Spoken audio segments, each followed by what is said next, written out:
किसी जंगल में टूनी नाम की एक चिड़िया रहती थी। वो बहुत ही काली थी। उसके काले रंग के कारण सभी उससे नफरत करते। उसकी सभी सहेलियां भी उसे काली कहकर बुलाती थी। जब टूनी बड़ी होती है तो उसके माँ बाप उसकी शादी गोलू कबूतर से तय कर देते हैं। माँ, कहाँ से लाओगी इतना दहेज? क्या ज़रूरत थी मेरे ससुराल वालों की बात मानने की? मेरी शादी अभी नहीं होती तो कोई बात नहीं थी। कोई बात नहीं बेटा, हमारा जो कुछ भी है सब तेरा है। तेरे पिताजी मुखिया जी के पास गए हैं कुछ उधार लेने, सब कुछ ठीक हो जाएगा, तू चिंता मत कर। कुछ दिनों के बाद टूनी की शादी हो जाती है। शादी के अगले दिन टूनी की सास टूनी से कहती है, अरे ओ काली कलूटी बहू, आज शाम को तेरी मुंह दिखाई है, तू ज़रा तैयार हो जाना और मेहमानों के लिए पकवान भी बना देना। ठीक है माँ जी, मैं सब कर लूँगी, आप फिक्र ना करें। शाम को टूनी की मुंह दिखाई करने मोहल्ले की औरतें आती हैं। अरे ओ चंबेली बहन, तुम्हें कोई दूसरी चिड़िया नहीं मिली जो इस काली कलूटी को अपनी बहू बना लिया? इस तरह कुछ दिन गुजर जाते हैं। एक दिन गोलू कबूतर एक दूसरी चिड़िया के साथ शादी करके उसे घर ले आता है। माँ, ये देखो तुम्हारे लिए कितनी सुंदर बहू लेकर आया हूँ। अब तुम इस काली कलूटी से कहो अपने घर चली जाए। माँ जी, आपके बेटे ने दूसरी शादी कर ली मेरे होते हुए, आप कुछ कहती क्यों नहीं? मैं क्या कहूँ अपने बेटे को, इसे तो बिल्कुल भी पसंद नहीं, इसलिए उसने दूसरी शादी कर ली। देख ले मेरी दूसरी बहू कितनी सुंदर है। ऐसा कर, तू अपना सामान उठा और अपने मेके चली जा। नहीं माँ जी नहीं, ये आप क्या कह रही हैं? इसी घर में कोई कोना दे दो, मैं चुपचाप वहाँ पड़ी रहूंगी। ठीक है, आज से तू छत पर रहेगी और घर का सारा काम भी करेगी। ठीक है माँ जी, मैं सारा काम कर लूँगी, लेकिन गोलू जी की दूसरी शादी की बात मेरे माँ बाप तक नहीं पहुँचनी चाहिए, नहीं तो वो मर जाएंगे। एक दिन टूनी की सास अपनी दूसरी बहू से पीने के लिए पानी मांगती है, लेकिन टुनटुनी तो मेकअप करने में बिजी थी। अरे भगवान, ये तो सारा दिन मेकअप ही करती रहती है, ये मेरे बेटे की सारी कमाई अपने मेकअप पर ही लगा देगी। शाम को जब गोलू कबूतर घर आता है तब चंबेली कौवी उससे उसकी बीवी की शिकायत करती है। बेटा, तू अपनी बीवी को समझा, सारा सारा दिन मेकअप करती रहती है। मैंने इससे पानी मांगा लेकिन इसने मेरी एक नहीं सुनी। अपनी सास की ये बातें सुनकर टूनी उसी टाइम अपने कमरे से बाहर आ जाती है। चुप कर रे बुढ़िया, तुम्हारा कोई हक नहीं अपने बेटे की कमाई पर। तुम्हारा बेटा अब मेरा पति है, और तूने कभी मेकअप किया हो तो तुझे पता हो कि मेकअप क्या चीज़ है। मैं पैसे खर्च करूं या ना करूं, तुम्हारा कोई अधिकार नहीं कुछ कहने का। टूनी बहू, तू हीरा है हीरा, मैंने तुम्हें पहचानने में गलती की। चल, मैं और तू अपना अलग घर बसाएंगे। माँ जी, इस घर को छोड़कर हम कहाँ जाएंगे? तू कुछ भी कह रहे बहू, मैं इस घर में अब नहीं रह सकती। कई दिनों तक टूनी चिड़िया और चंबेली कौवी भटकती रहती हैं। एक दिन उन्हें एक जगह पर कागज़ का ढेर दिखाई देता है। माँ जी, क्यों ना हम इस कागज़ से अपना घर बनाएं? हाँ बहू, ठीक है, चलो हम कागज़ से अपना घर मजबूत कर लेते हैं। फिर वो दोनों मिलकर कागज़ के साथ अपना एक घर बनाती हैं और खुशी खुशी वहाँ रहने लगती हैं। कालू कौवा हर काम में 2 नंबरी करता। वो तो अपने बेटे के स्कूल में पहली पोजीशन के लिए भी 2 नंबरी करता। जग्गू बेटा, अब फिर ना छोड़ दो, तुम्हारे एग्जाम्स आने वाले हैं, तुम्हें चिड़िया के बेटे कुकू से ज़्यादा नंबर लेने हैं। इससे पहले कि जग्गू कुछ बोलता, उसके पिता कालू कौवा तुरंत बोलते हैं, इस बार मेरा बेटा स्कूल में पहली पोजीशन लेगा। मम्मा मम्मा, मैंने ब्रेकफास्ट कर लिया है, अब मैं स्कूल जाऊं? हाँ जग्गू बेटा जाओ, पर अंतु तुमने अपनी रेल कार क्यों अपने पास रखी है? इसे घर छोड़ कर जाओ, स्कूल में जाकर पढ़ोगे या उससे खेलोगे? नहीं नहीं मम्मा, ये तो मैंने अपने दोस्तों को दिखाने के लिए लेके जानी है। चिड़िया भी अपने बेटे की पढ़ाई पर बहुत ध्यान देती। उसका बेटा पढ़ने में बहुत अच्छा था और हर काम समय पे करता। और आजकल तो वो अपने एग्जाम्स की तैयारी के लिए सारी सारी रात पढ़ता और खूब मेहनत कर रहा था। अरे जग्गू, आप यहाँ नदी पर क्यों बैठ गए हो? क्या आज स्कूल नहीं जाओगे?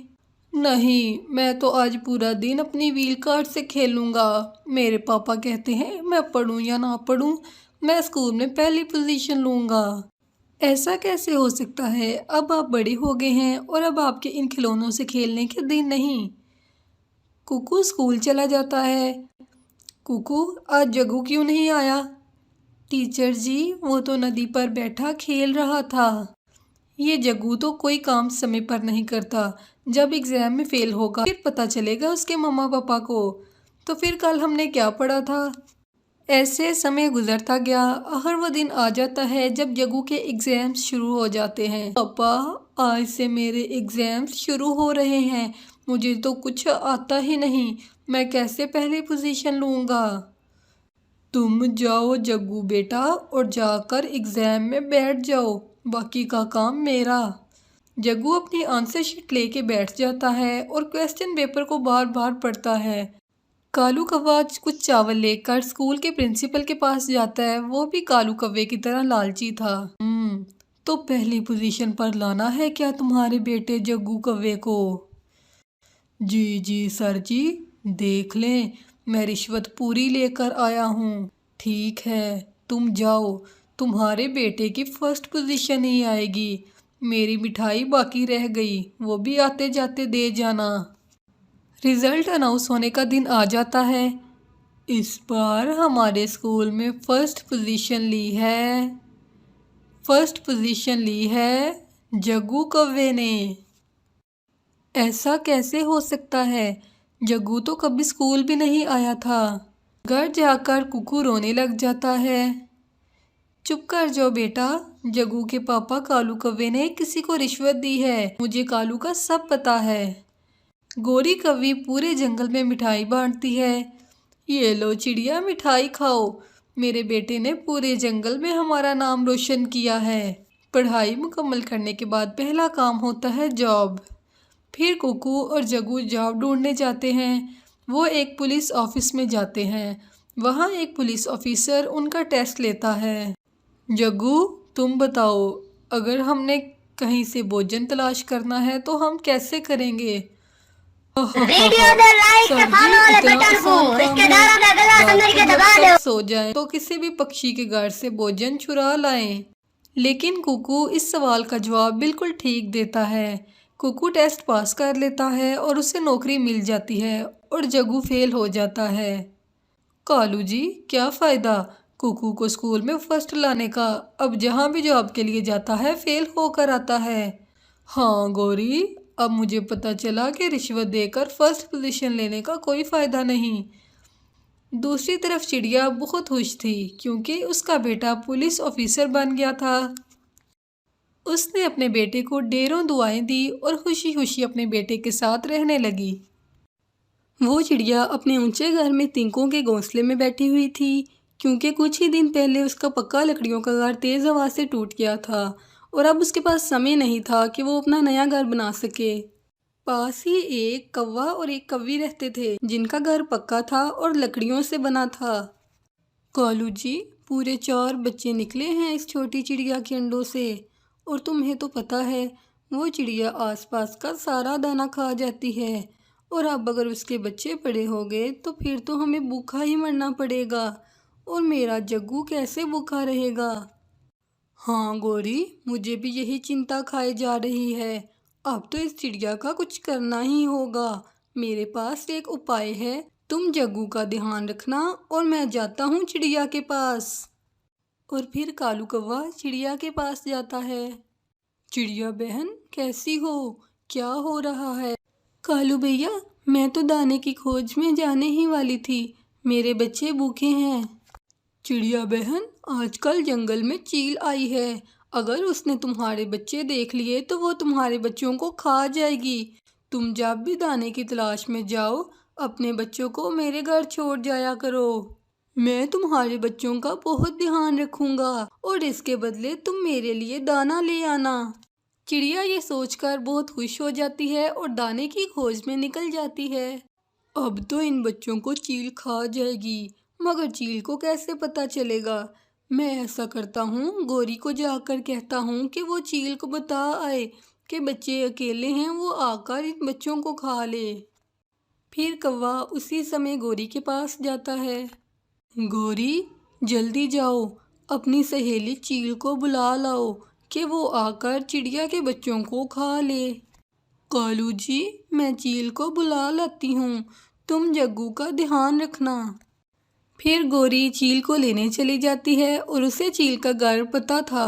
वो नदी को पार करके चील के पास गई।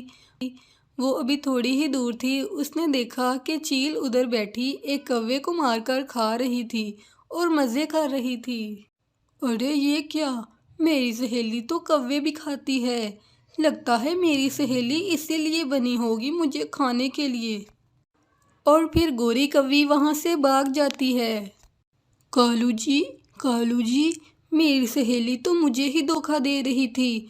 मैं जब गई तो वो मेरे जाने तक एक कौवे को खा रही थी और मैं उसी वक्त वहाँ से भाग आई। गोरी कौवी, अब हम चिड़िया के बच्चों को कैसे मारेंगे? अगर इन बच्चों को हमने खुद मारा तो चिड़िया को पता चल जाएगा।